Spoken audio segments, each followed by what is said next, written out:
Casal Català de Guayaquil presenta el projecte Casals en xarxa, una producció de Els Tres Casals de l'Equador. Avui amb el programa Qui som? Retransmet Radio Amèrica Barcelona.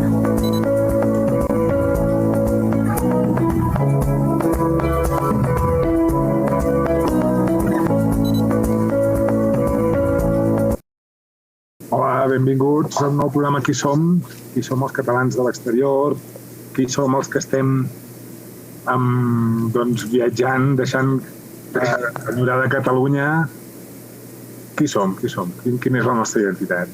I avui tenim amb nosaltres a Gerard Rosell, que ve, que és a l'Equador, doncs amb l'empresa Innovamat, una startup catalana que ha crescut moltíssim. Ja ens ho explicarà la Mercè, que sempre prepara la presentació. I molt contents de tenir-te aquí, Gerard. Moltes gràcies per haver acceptat de venir.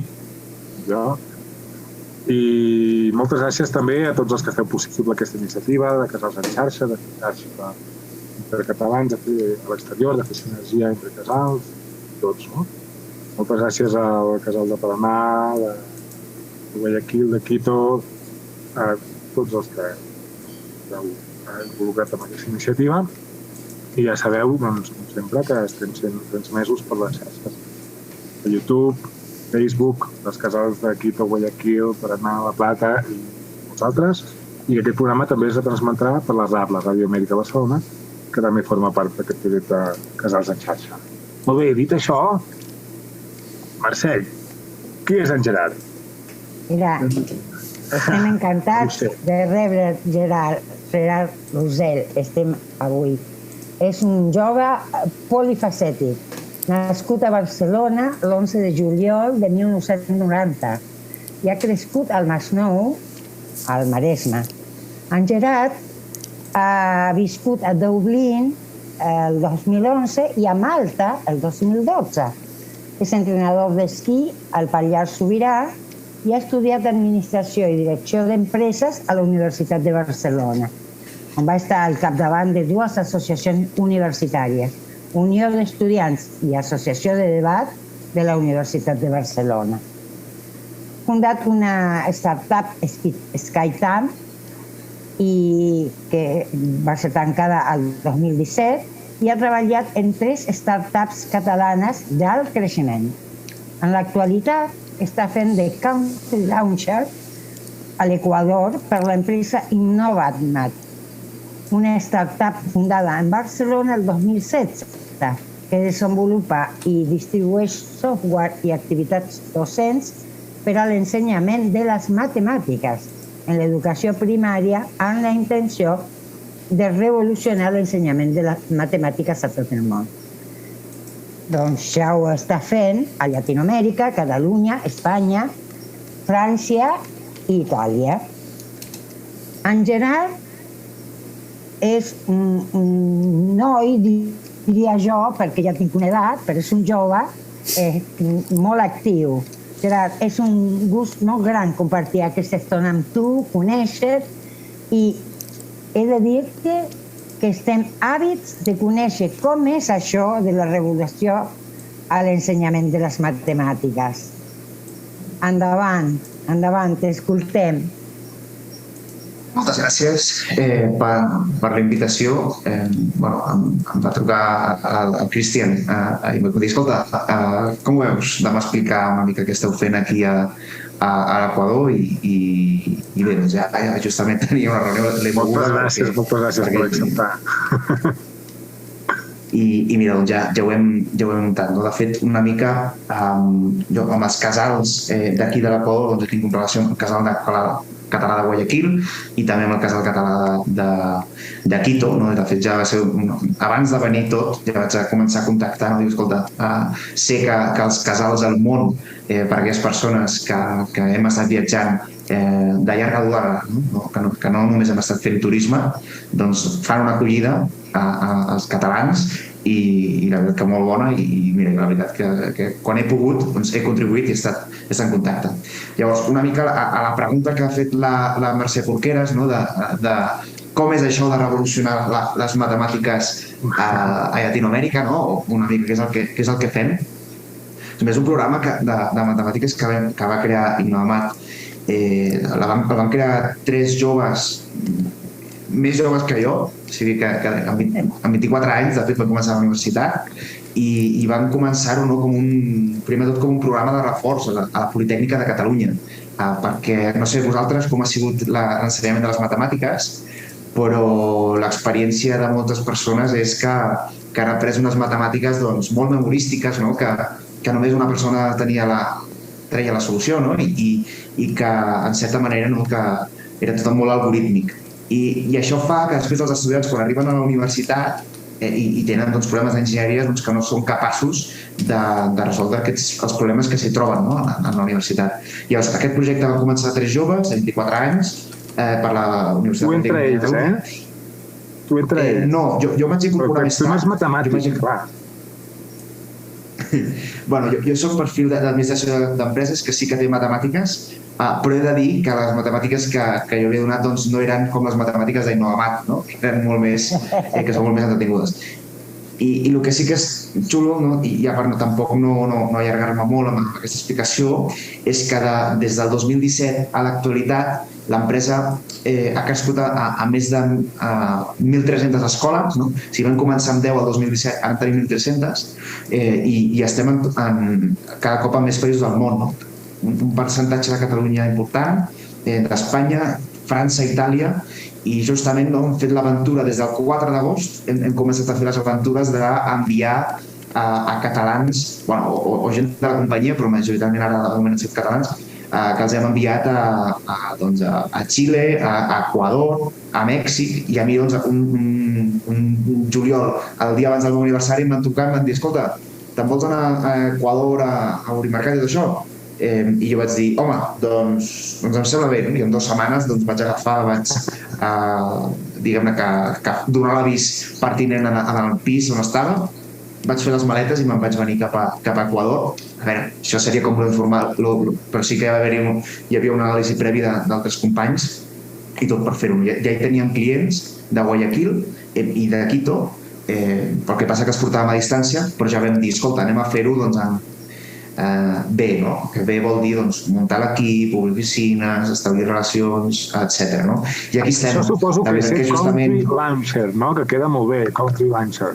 Country Launcher, sí, és un nom cool, no? Country Launcher, sí. Country Launcher, sí. Doncs, no, però està bé perquè és una persona que no només va aconseguir coses, sinó que també estableix les relacions. Per exemple, aquí ho hem fet amb l'ESPOL, amb associacions que organitzen olimpiades. És la Universitat de la Policia, no? L'ESPOL, no? Sí. Correcte. La Politècnica de Guayaquil, que tenen relacions, i amb altres agents.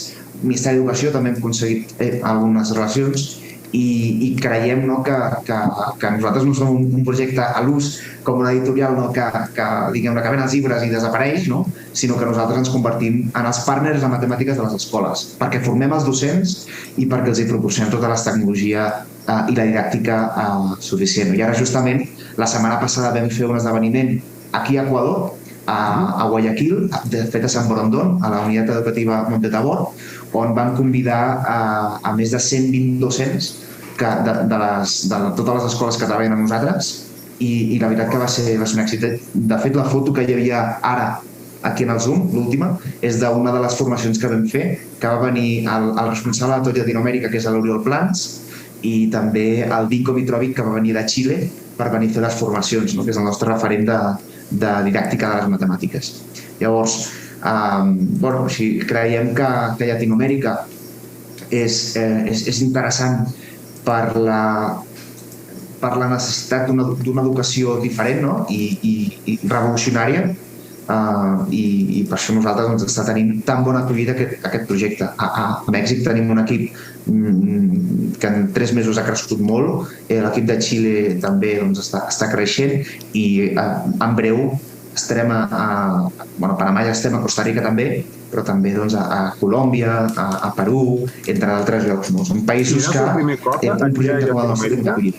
Perdona, que és una mica... A vegades és una mica brusc. Si era el primer cop teu a Llatinoamèrica, o ja tenies experiència Jo no havia estat mai a Llatinoamèrica, ho havia vist en documentals i llegit sobre Llatinoamèrica en processos d'independència i coses així, però no, jo no havia estat mai i per això també era una aventura, no? Conèixer... Ostres, però clar, ser country launcher en un país llatinoamericà sense haver estat té mèrit, I estàs fent una feinada que a mi em consta.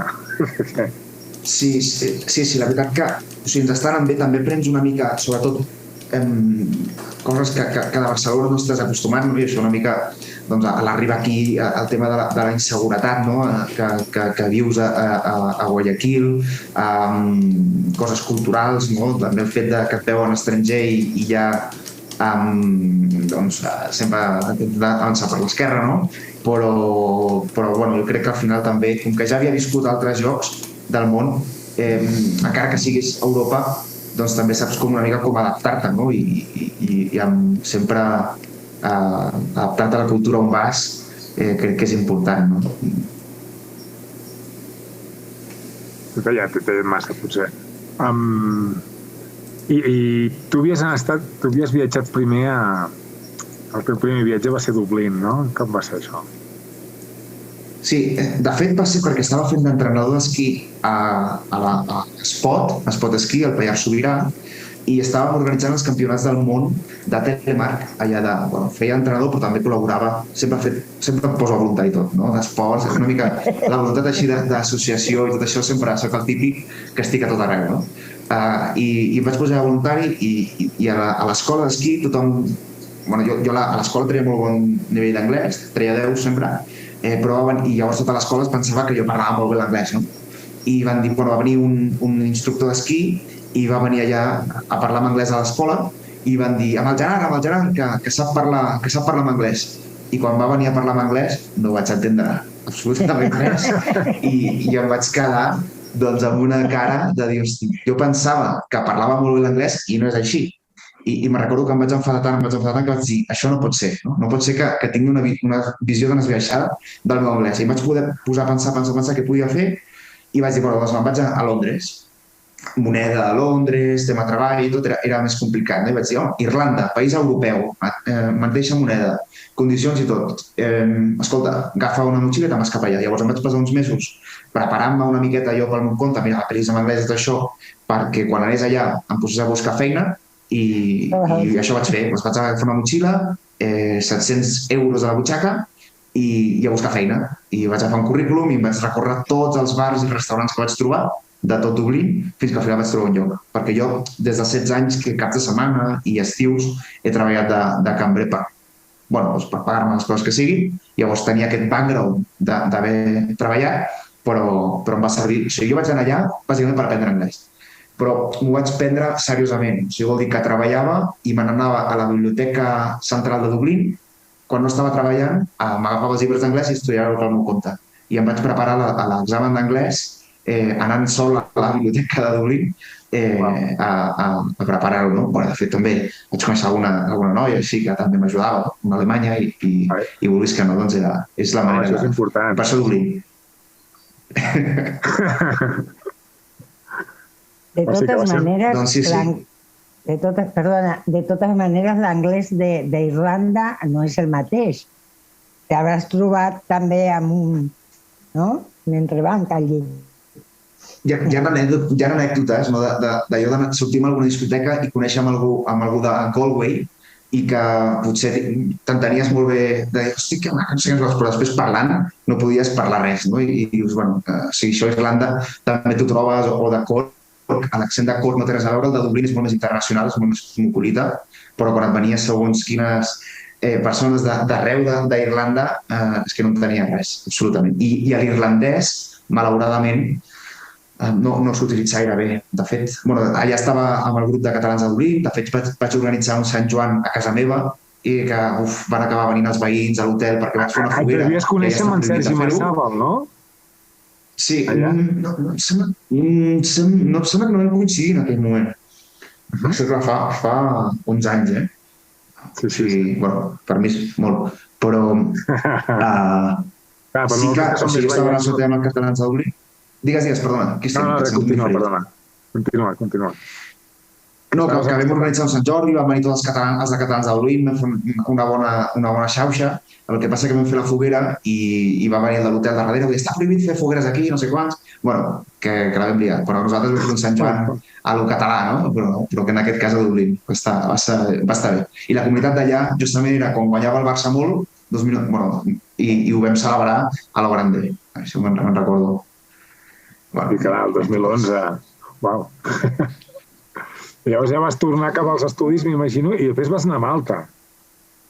Correcte. O sigui, vaig fer... Acabar en aquell moment estava estudiant per entrenador d'esquí, que em treia el diplomat a la Pobla Segur, que de fet jo poso que he viscut al Maresme, però tinc sang de la Pobla Segur i moltes amistats allà perquè he estat estiuejant i anant cada cap de setmana durant molt de temps allà, a la Pobla Segur, concretament a Lleida. I una mica el que vaig dir, escolta, quan acabi la temporada d'esquí, doncs me'n vaig a un altre país, però aquest cop m'agradaria que fos un país que fos mediterrani, no? I que pugui parlar anglès i aprendre-la. Perquè, clar, Dublín, vulguis que no, és molt maco el país, és molt verd, però és molt gris. No? I això fa que et trobis a faltar una mica, qui és així una mica més mediterrani, no? Aquest sol. I vaig dir, doncs vaig a seguir aprenent anglès, però aquest cop me'n vaig a Malta. I vaig fer el mateix, no? Motxilla, uns diners a la butxaca, me'n vaig a un hostal, a un alberg, fins a trobar feina. Llavors, doncs, amb currículum en mà, començo a recórrer... M'havia estudiat una mica tot, O sigui, sempre abans d'anar a un lloc m'ho estudio, però vaig recórrer gran part de Sliema, Valeta també, una mica Xira, que és on vivia jo, i vaig trobar feina en un local així que es deia Medicea Playa, que era molt xulo, que era així com un lounge, un còctels, i estava molt bé, que feia 1000 hores però m'encantava. I després al mateix local van obrir un lloc que era a primera línia de platja, amb piscina i tot així amb música chill out i molt bé.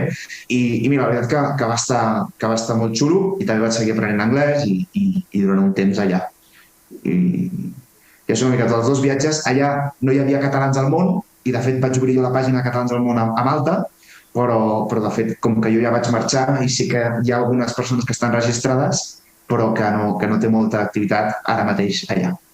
I res, això és una mica tot, aquests viatges que han estat bé. I per això també, o sigui, això d'espavilar-se una mica, perquè quan vas a un altre país sol encara t'has d'espavilar molt, no? O sigui, pel que sigui, adaptar-te moltíssim, no? I per això aquí doncs també crec que ens estan anant bé perquè ens hem sabut espavilar, com crec que a Xile també s'estan espavilant molt i a Mèxic també, no? Que són gent, perfils els country ranchers que estan enviant, són perfils de gent doncs, molt espavilada, la veritat. Saps que aquest programa és com que estem en família, o sigui que el que vulgui preguntar, sisplau. Perquè si no parlem nosaltres, el Cristian està picant. Sí. Si us sembla, abans que hi hagi cap pregunta, sí que volia explicar alguna cosa més, no? Perquè al final el tema de l'educació, o sigui, jo hi he estat molt vinculat amb l'educació perquè el tema de professor d'entrenador d'esquí, el tema que és esport, però al final és educació, no? El tema a la Universitat de Barcelona, jo havia estat fent de formador de debat, no? Perquè era el president de l'associació però també era formador i jo he format a nois, o sigui, de fet fèiem un curs de 20 hores que formàvem els universitaris en parlar en públic, en debatre, no? I de fet també organitzacions polítiques també ho han fet i m'agradava molt, no? Llavors, clar, al final tot s'ha anat juntant, no? Que ha acabat amb una empresa que promou l'educació amb un nivell de la investigació científica molt potent, no? Llavors, clar, la missió que tenim és tan gran que vulguis que no, o sigui, perquè tingueu una idea, no? Equador és un dels països que té un nivell de matemàtiques fora de les escoles privades no molt alt, no? I si mires les proves PISA és molt potent, no? I escoles privades també al tanto, no? Que encara s'aprèn, aquí hi ha referents editorials tradicionals que s'aprenen les matemàtiques com ho feien els meus avis, no? Perquè tinguem una idea. I això el que acaba suposant és que no estiguin preparades les generacions pel futur, o sigui, per les feines del futur, no? Que no serem tan autòmates, sinó que serem més gent amb pensament crític, gent que sapiguem resoldre problemes, no? I clar, si justament es va repetint a l'esquema de que l'educació que reben als nens, tant pública com privada, és una educació, diguem-ne, molt tradicional, és que el problema serà endèmic. No estaran preparats pel futur. I llavors, clar, dius, mira, que a vegades he d'estar en barris, a vegades el Cristian explicava, o el Santiago també, que a Duran, no? A Duran tenim 2 escoles i que les hem aconseguit, i que Duran és una ciutat, per qui no conegui, complicat, però complicat de veritat, i aconseguir que 2 escoles en una de les ciutats més complexes de l'Equador treballin amb nosaltres, doncs a mi m'omple més d'orgull moltes vegades que estar en algun altre tipus d'escola, no? O sigui, perquè m'entengueu, no? Totes, i de fet tenim molt bona relació amb totes les escoles, però a l'efecte que estem tenint, igual com haver entrat amb el Ministeri d'Educació en 3 escoles, o amb un procés així de col·laboració que estem fent, això també té una importància per nosaltres cabdal, de dir, és que no només ens enfoquem a escoles d'elit, sinó que volem fer un efecte a la societat en general. I això hi ha uns riscos, evidentment, doncs a vegades sortir al carrer amb segons quins jocs que dius, bueno, resem una mica, però clar, quan tu veus els nens que et miren, no? I et venen, a mi em paren a l'escola els nens, i Gerard, tu ets el Dino Amat? Sí, un dia que vull dir una cosa, no? És que a mi fins ara les matemàtiques no m'agradaven. Dic, però és que ara m'encanta. Clar, o sigui, estàs aconseguint que tota una generació no odii les matemàtiques, que això realment els marca. O sigui, no sé, faria una pregunta aquí, no? Quantes persones d'aquí diran que no són de matemàtiques? Doncs potser una part important dels que estan aquí d'oients. Però per què?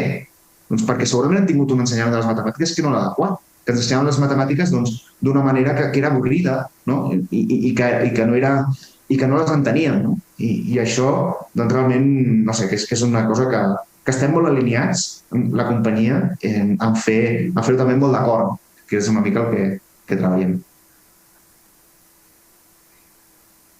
Yo quería... está bien, dale primero... Oriol. Oriol. Hola, Oriol Roig, des del Casal Català d'Oregó. Fins a quin nivell es pot aprendre amb el software aquest que proposeu vosaltres? No sé, a nivell de curs o a nivell de... Nosaltres, a Catalunya, ho fem des dels 3 anys fins a segon de secundària. De moment, a Llatinoamèrica, estem fent majoritàriament des de primer de primària a 6è de primària, que diríem a Catalunya, que aquí a l'Equador es diu des de segon a 7è de bàsica. Això és el que estem oferint de moment aquí. Nosaltres, de fet, software és una part, però també tenim una part molt important de didàctica, de materials concrets. Tampoc no he volgut explicar molt el projecte, que no era la idea de la presentació, però és una combinació de molts factors, de molts recursos, un banc de recursos que diem nosaltres per als alumnes per a aquestes edats. Llavors, és justament les edats en què els nens estan construint totes les bases d'aprenentatge, quan aprenen a comptar, quan aprenen a sumar, quan aprenen a multiplicar, quan aprenen a dividir, quan aprenen a fer tota la base matemàtica que després hi hauran de construir, no? O sigui, això a nivell de continguts. Però, a més, tot el fet en aquestes edats que, per exemple, els nens de segon de bàsica, que ja els ensenyem a resoldre problemes, a raonar, a argumentar. O sigui, són destrezas, com diuen aquí, competències, que de fet a Catalunya estem molt avançats, que això també és un tema que potser caldria destacar. A Catalunya, o sigui, som pioners a nivell d'ensenyament de matemàtiques basat en les competències, perquè fa anys vam adoptar el currículum de Finlàndia, si no recordo malament, o sigui, un currículum molt avançat en què als alumnes els ensenyem les matemàtiques d'una manera competencial i fem unes proves basades en competències molt potents a Catalunya. I fa 10 anys ja que ho estem a l'estat espanyol, per exemple, fa res, ara acaben d'aprovar una llei que es diu la LOMLOE, que comencen a moure's cap allà, però estan a anys llum del que podem fer nosaltres. I mires currículums dels Estats Units, per exemple, també es basen molt en competències. Es basen molt en el desenvolupament de destrezas amb aquestes edats. I ara a Llatinoamèrica s'estan enfocant. Va haver una cumbre fa poc a Colòmbia, que es deia OCDE Skills, en la que van confirmar diversos acords en la que ho anaven a promoure, no? però a l'Equador, ara justament amb el canvi que hi ha hagut del Ministeri, també han aprovat una malla curricular, primer tot més flexible i segon més enfocada al desenvolupament de competències. Doncs aquestes competències treballen des d'edats molt abans que no al que estem acostumats. Bueno, sé que t'he respost la pregunta d'una una mica extesa, però ja m'has donat peu a això. Ja està bé, gràcies. Endavant, Joan Josep.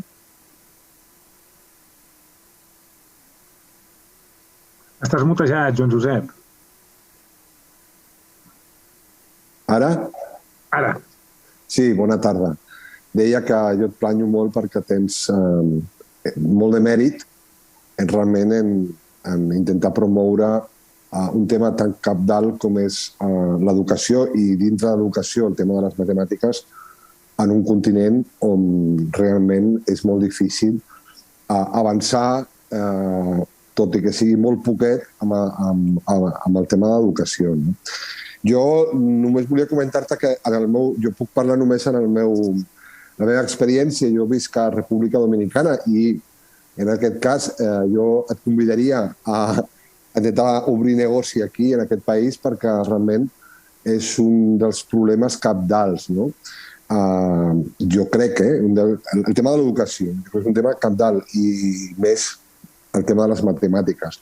Quan surten tots els informes PISA, un dels índexs més baixos és amb el tema de les matemàtiques i jo crec que la meva reflexió seria, jo no sé fins a quin punt, insisteixo, parlo per la meva experiència. Els governs tenen voluntat política d'avançar cap a un progrés amb l'educació de les seves societats. Perquè aquí, per exemple, hi ha un 4% aprovat constitucionalment del PIB en educació anualment i no serveix per res. No serveix per res. A l'escola privada sí que potser hi ha uns avanços minsos, però n'hi ha. Tot i així, òbviament, l'escola privada és una minoria en relació amb tot el que és el sistema educatiu. T'ho deia perquè, això, una mica una reflexió de dir lo difícil que és avançar o poder obrir-se al mercat una empresa com la teva. Suposo que, òbviament, a nivell de volum de negoci, suposo que igual us va bé o tant de bo, però que jo no sé fins a quin punt pot un país progressar si realment l'educació no es pren seriosament. Era només la reflexió que volia fer. Totalment d'acord, perquè et posem un exemple. Nosaltres estem acostumats a tractar amb escola pública a Catalunya i tenim un percentatge molt important que és escola pública allà. Aquí és molt més difícil. O sigui, allà cada escola, diguem-ne, és com un món independent que t'hi permet entrar.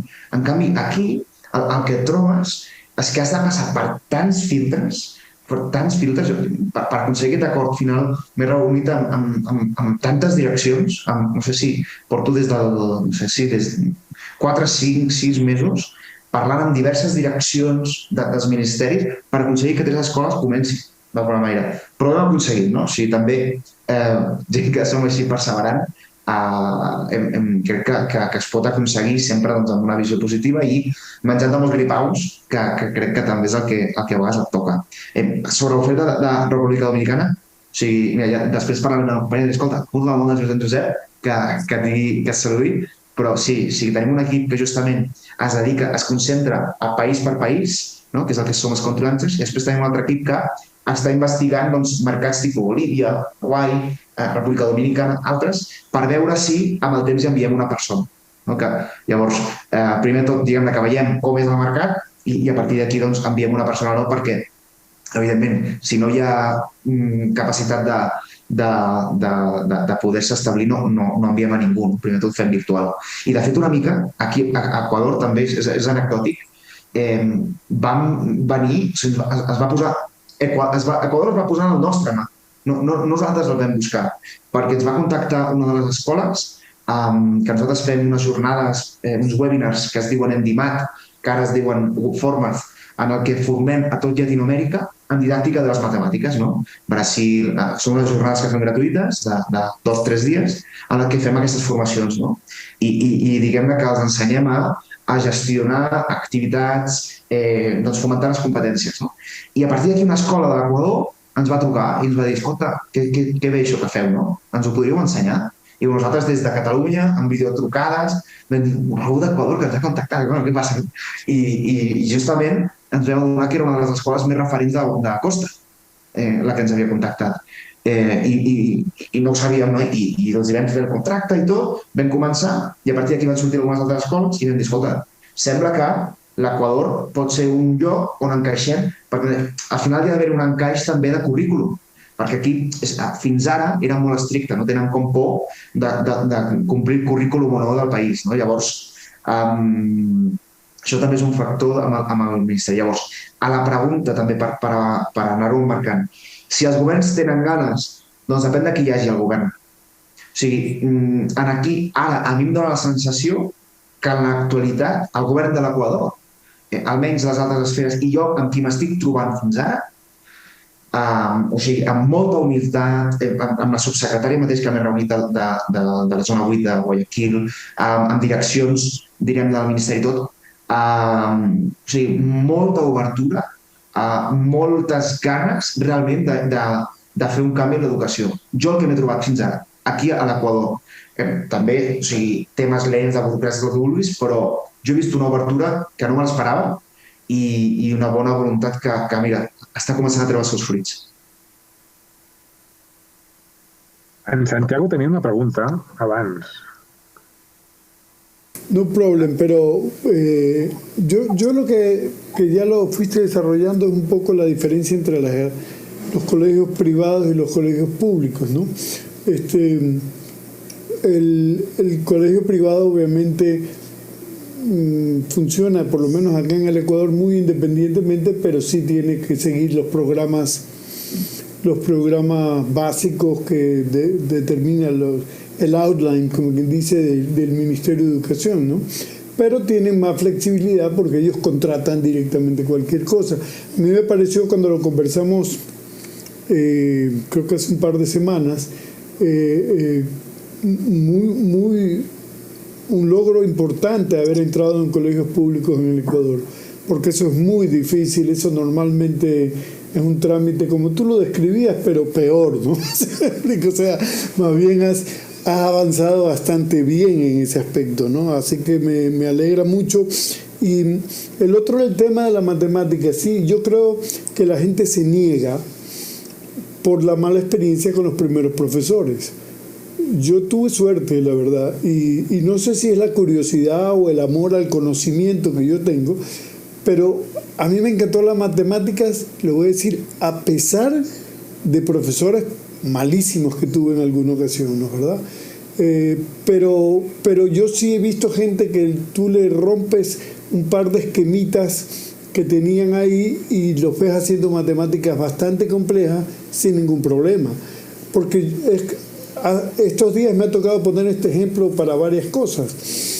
Un director de coros, le pregunté por qué hay gente que desafina.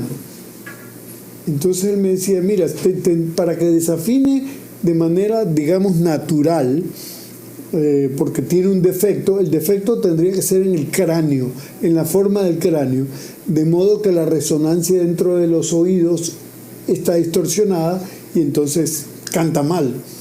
Pero en realidad todo el mundo debería cantar bien, solo que la gente tiene miedo de cantar y canta mal por eso, o no se escucha, ¿no? Y en el caso de las matemáticas diría lo mismo. Simplemente tienen miedo a la matemática causado por una tontería. ¿Se me explico? Por un mal profesor, porque alguien dijo el examen estuvo dificilísimo y el siguiente dice me va a tocar saltar ese muro inmenso, ¿no? Así que me alegro que hayas logrado eso, primero a nivel de escuelas públicas, que acá es muy difícil, y segundo, recalcar que las matemáticas son una belleza realmente. Cuando uno analiza música, por ejemplo, tienen una relación extraordinaria y por lo menos es otro de los ámbitos donde yo soy feliz, ¿no? Matemáticas y música son dos cosas que me encantan. Así que gracias por lo que estás haciendo por la juventud ecuatoriana. Eso era todo. Gràcies, Santiago. No, és que justament, o sigui, també em trobo que hi ha aquesta por a donar la resposta i a equivocar-se. I més especialment aquí, perquè equivocar-se està malament, no? Equivocar-se em penalitza. Això jo crec que és una herència no anglosaxona, sinó una herència, per mi, de cultures prèvies espanyoles, crec, no? En la que l'error es castiga, no? L'error et penalitza, no et pots equivocar, no? Al contrari, mentre justament el matemàtic sap que de l'error és de l'aprenentatge, no? I això crec que és una cosa que sabem avançar. Llavors, clar, quan jo aquí m'he reunit, diria que a més de 200 escoles, ara aproximadament en qüestió de 8 mesos. I d'aquestes 200 escoles, quan faig formacions i faig explicacions, veus com els costa moltes vegades als mateixos docents donar la resposta, perquè tenen aquesta por d'equivocar-se. I llavors una de les premisses que ens passa en tot Llatinoamèrica, la meva companya que està a Panamà, em diu, jo el que els dic és, mira, que no hi ha respostes incorrectes, i que sí que n'hi ha, però no hi ha respostes incorrectes, perquè així es deixen anar. I després ja els acompanyo en què vagin descobrint quina és la millor manera, no? I és una cosa que bueno, tu, Cristian, que també ets docent, doncs una mica de física, no? Que em sembla que el que havies dit, doncs també una mica, ara potser em fotràs canya, però que sí, que és incentivar a l'error i no ridiculitzar també els alumnes que s'equivoquen, sinó al contrari, que escolta, anem a buscar per què t'has equivocat, quin procés hi ha darrere que fa que t'equivoquis i com et podem acompanyar perquè ho acabis resolent, no? Que tan bonic és això que anem fent. I sí, les matemàtiques estan en tot, no? Amb la música, amb la bellesa, ens envolten les matemàtiques, en realitat. Sí, tant. No sé si en Joan Josep volia tornar a preguntar. Sí, disculpeu. No, era només un apunt. Perquè hi havia la mà davant. Sí, era només un apunt que jo he fet al comentari anterior. Jo, justificant el meu context, jo soc, a part de la meva tasca professional, jo també soc professor universitari, vull dir, també dono classes aquí a la universitat. Per això, vull dir, tinc una mica també coneixement d'aquest tema, no? Vull dir que no era un comentari gratuït, sinó també fruit també de la meva experiència com a docent, no? Gràcies, Josep. De fet... Perdona, continua, parla. No, és que de fet, justament per contextualitzar, una de les coses que també hem volgut fer és buscar qui són les persones referents a matemàtiques aquí a l'Equador. I jo m'he buscat per internet i dic, escolta, qui són les persones referents? I dius, amb didàctica, amb universitats i tot. I dic, doncs, per exemple, he trobat una professora que li encanta, que està apassionada de l'esport, Margarita Martínez, que és una senyora que és professora de matemàtiques de l'esport, del primer i segon any, i que està apassionada per ensenyar als nens de Monte Sinaí, que Monte Sinaí és un lloc així de diverses escoles, que fa projectes, ha creat el Aha Moment, que és un parc científic de l'esport, la Fundatella, i és una senyora que li encanta. Llavors el que vaig fer, li vaig presentar el projecte i vaig dir, escolta, estem aquí, anem a intentar aconseguir que els nens que pugin a la universitat siguin més bons en matemàtiques, dic, què us sembla? I a partir d'aquí, per exemple, va venir a les nostres jornades, va fer una conferència ella de com ensenyar bé les matemàtiques en les etapes inicials pot ajudar als alumnes que quan arriben a la universitat, no? En aquest cas com el Joan Josep de Llera o en aquest cas a l'esport, no? Llavors també aquesta mena de partnership que establim amb els agents doncs és també interessant, que realment hem trobat obertura de moment. També amb el San Francisco de Quito, per exemple, que el director del Departament de Matemàtiques també hi estem començant a establir relació, o sigui, una miqueta aquestes connexions que també ens ajuden a conèixer més el mercat, perquè al final, amb tota la humitat del món, o sigui, estem arribant a un mercat que, o sigui, sabem els problemes que hi ha en tot el món, però és un mercat complex, o sigui, és un país complex, amb diverses comunitats, amb unes diferències socials tan fortes, amb tantes coses que no coneixem que al final t'has d'anar impregnant del que et diuen les universitats, del que diuen les escoles, de tot. És una mica el que anem fent per poder ajudar de la millor manera, per poder fer encaixar. Digues, Cristian, que volies dir alguna cosa abans. No, jo estava pensant, passem les fotos abans que ens doni l'hora, perquè crec que són molt interessants. I ja mentre posa les fotos, potser tenien la pregunta que és que la vostra empresa fins a quin punt ha estat recolzada per la Generalitat, per Acció, per implantar-se a l'exterior, per fer aquesta aventura a l'exterior. Quina relació? De fet, una mica també que em vaig encarregar, quan vam començar a entrar a Equador, vam contactar amb Acció, mira, és la meva parella de Guayaquil. Hola, amor.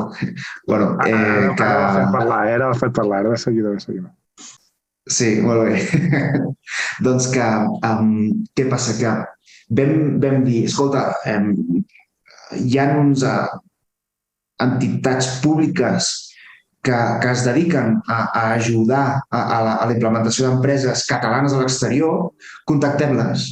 I em vaig encarregar, vaig escriure un correu amb Acció, vaig trucar i ens vam posar en contacte amb Xavi Roca, que s'ha encarregat del que és Colòmbia i Equador, amb el Manuel de Xile, que són persones que estan allà per contactes, per tema d'arancels, o sigui, per moltes coses, i que ens han anat molt bé. La veritat que són persones que estan connectades i que doncs, hem d'estar molt agraïts amb la feina d'Acció que han tingut amb nosaltres una proximitat i ajudes. Ara, per exemple, fa poc, Acció va fer un seguit de webinars en el que parlava de l'oportunitat de Llatinoamèrica, de com les EdTech, que és com ens diuen nosaltres, tot així com molt anglès, però ens diuen EdTech, doncs quina oportunitat hi ha a Llatinoamèrica per les EdTech. I va ser una xerrada que estava Xavi, que estava Manuel, i hi havia diversa gent així. Què és EdTech? Educació i tecnologia, així?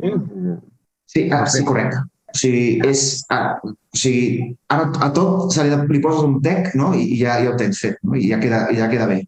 Però sí, és educació, aplicar la tecnologia a l'educació. I en el nostre cas apliquem el que és el tema d'algoritmes d'autoaprenentatge, que de fet hem rebut també reconeixements per això, per l'algoritme d'autoaprenentatge. O sigui, que fem... Nosaltres, una mica l'habitual és que els alumnes facin amb unes fitxes de pràctica de matemàtiques, doncs vinga, ara aquest cap de setmana fes 100 multiplicacions. I el dilluns es presenten, i tens els 30 alumnes, i tens 10 que te les han fet, i te les han fet més o menys bé. Tens altres 5 que, te l'han fet la meitat. I després hi ha uns quants altres que s'han inventat els números, Però l'educació tradicional, industrial, és que tots els nens passen pel mateix tub, És a dir, escolta, tots hem de fer les taula òptica, però ens hem de preguntar, tots tenen realment o estan en el mateix moment maduratiu? No. Llavors, per què han de fer les mateixes activitats? No té cap sentit. Llavors, què hem fet nosaltres? Doncs a través d'una aplicació, que és una espècie de videojoc, els nens entren en una espècie de ciutat, la van construint, però per construir-la han de respondre activitats de matemàtiques. Però aquestes activitats de matemàtiques a cada alumne els surten diferents. Per què? Doncs perquè depèn de com responen, aquest algoritme aprèn i li proposa un camí o un altre. I clar, d'això, amb aquesta tecnologia, aconsegueixes que els alumnes practiquin entre 1,5 i 1,7 vegades més que el model tradicional de fitxes. I després generem uns informes pels docents, és complex, però la veritat que a més no només aconseguim que practiquin més, sinó que a més estiguin més motivats, perquè ho prenen com un joc.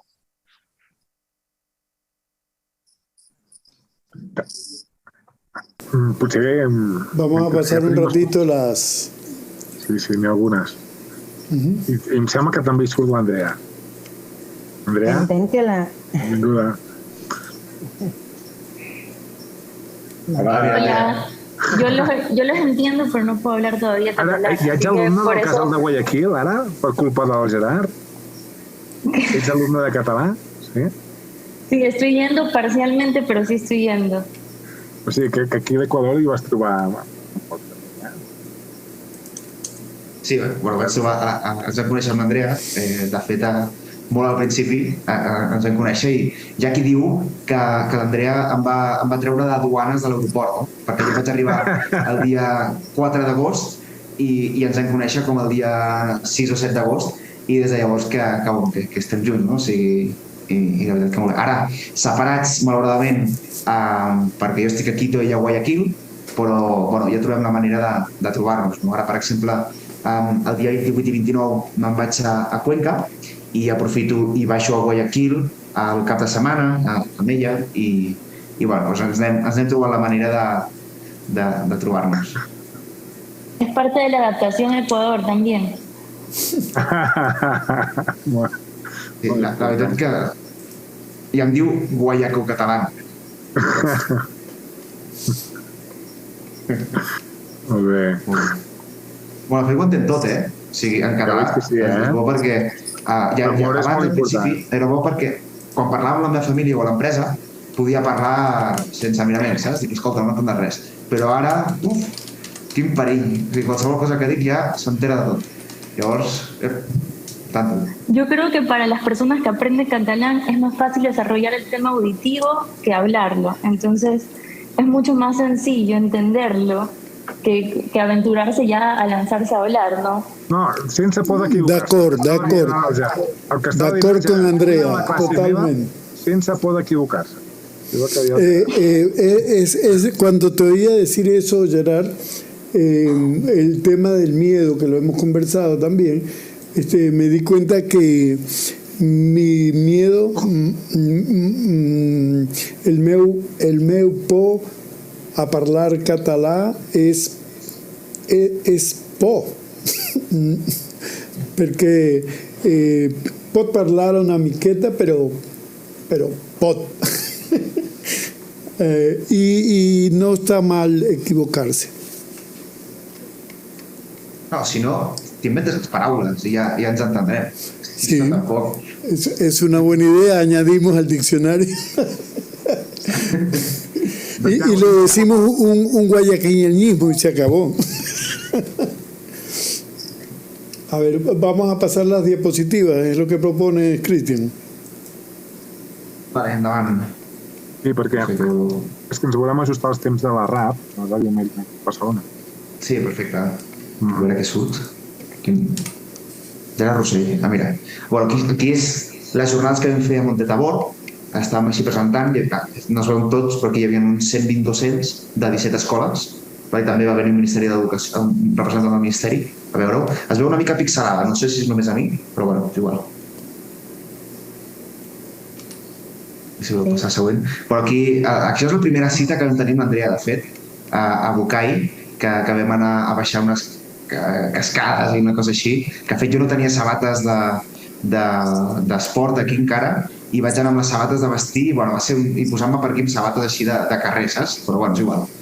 Va valer la pena, crec jo.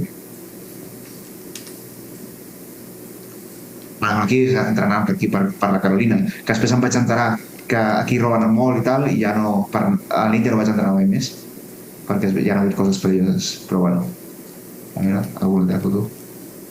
Això dels viatges meus que sempre estic amunt i avall, entre Quito i Guayaquil, perquè al final tenim les dos seus i estic amunt i avall.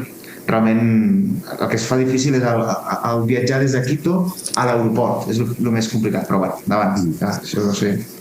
El viaje al aeropuerto es más largo que el viaje de avión. Sí, o sigui, és una cosa que realment... Però bueno, no passa res. Això és aquí aquí a l'oficina, però bueno, passa endavant, que aquesta ja no sé per què està aquí. Això d'aquí és una... Mira, aquí podeu veure, en una de les classes, nosaltres una de les coses que fem és intervencions d'aula, no? O sigui, anem a les escoles i gravem i fem fotos i tot. Doncs aquí estan treballant l'estratègia de salts en el collar de boles. Perquè una cosa que és important d'innovar és que ensenya moltes estratègies per càlcul. Hi ha comptes, per exemple, per sumar, pot ser estratègia de salts. I per arribar fins a la línia numèrica buida han passat primer pel collar de boles. Aquí estàvem fent un taller amb els docents de treballar. Aquesta era com una estació on treballen els salts en la línia numèrica i en aquest cas en primer amb el collar de boles. A veure si posem el següent. Això aquí, una miqueta el que passa, que jo he d'anar fent presentacions, això és ICM de Quito, i les presentacions les fem de fet és com una formació en didàctica de les matemàtiques. Les presentacions que fem perquè ens acabin, que vinguin llavors aquí, és una miqueta perquè veieu com se'ls hi presenta, no? Que venen aquí, estan practicant, els docents es converteixen en alumnes durant una hora i la veritat que molts cops ells també tenen por moltes vegades en les presentacions i és molt entretingut. Jo de fet m'ho passo molt bé fent aquestes presentacions. L'escola Indisana que treballarà amb nosaltres i que estàvem fent aquí la presentació del conveni de l'acord que hem fet i doncs la veritat que vam fer una sessió de fotos i tot i la veritat que Indisana és una escola molt referent aquí en matemàtiques i que hem arribat a un bon acord i que treballarà amb nosaltres. Justament avui han fet públic també aquest conveni que treballarà amb nosaltres i a més també amb els coordinadors i amb el director tenim molt bona relació. Aquí és a Montetabor, que és l'escola, aquesta escola que us havia dit al inici, que ens havia dit que ens havien contactat.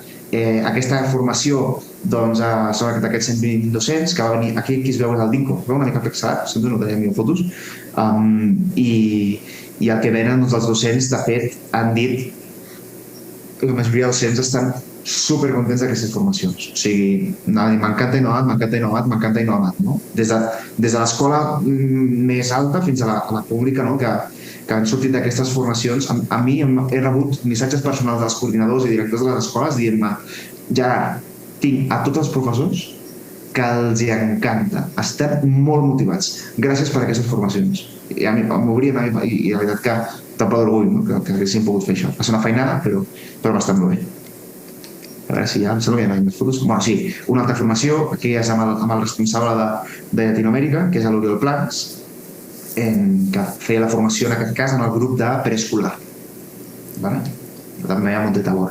Malta i Irlanda, això també per tenir una idea, que estava més prim que ara, els anys també pesen, però a Irlanda allà i després a Malta. Aquí, la de Malta és un arxipèlag i que connecta la illa de Malta amb la illa de Gozo, no? Llavors sempre hi ha aquest vaixell, que aquesta foto me l'ha fet el meu avi, que de fet va venir a veure, que té 90 anys, va venir a veure'm a la illa, i ja no està amb nosaltres, però és un record bastant especial.